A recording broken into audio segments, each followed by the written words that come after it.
માતર વિસ્તારમાં 40,000 litre ethanol ભરેલું tanker પલટી જતા હાઈલી ઇન્ફ્લેમેબલ ફ્યુઅલના લીકેજથી દહેશત જેવી સ્થિતિ સર્જાઈ હતી। 9 કલાક બાદ ટેન્કરને ખાલી કરી હટાવવાનો નિર્ણય લેવાયો હતો।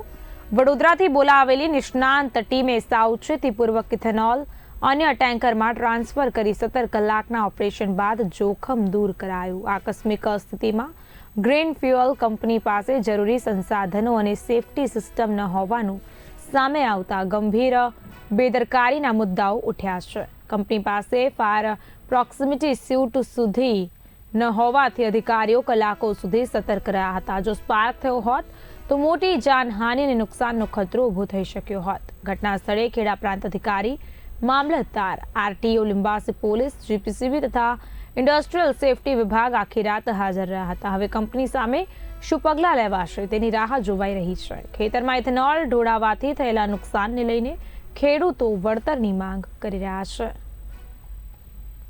સમસ્યામાં એવું છે સાહેબ, અહીંયા આગળ ગ્રીન ફ્યુઅલ નામની કંપની છે।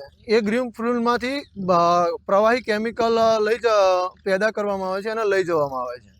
અને એ દરમિયાન જે રસ્તા ઉપરથી એ લોકોના જે ટેન્કર નીકળે છે ખેતર આગળ રસ્તા ઉપરથી નીકળે છે, તો એ દરમિયાન અકસ્માત કાલે 4:30ના ટાઈમે એ અકસ્માત સર્જાયો હતો। તો એ દરમિયાન મારા ખેતરમાં એ એક્સિડન્ટ થયો એટલે જે પ્રવાહી આવે કેમિકલ એ મારા ખેતરની અંદર પ્રવાહી બધો કેમિકલ આખા ખેતરમાં પસરાઈ ગયો છે। તો એ દરમિયાન મારા ડાંગરમાં જે પાક છે એ પાકની અંદર નુકસાન થયું, ભારે નુકસાન થયું છે। અને છેલ્લા 10 વર્ષ સુધી એમાં કંઈ પાક થાય એવું લાગતું નથી। તેથી શ્રી માન્ય સાહેબને જણાવવાનું કે આની અંદર મને ન્યાયરૂપી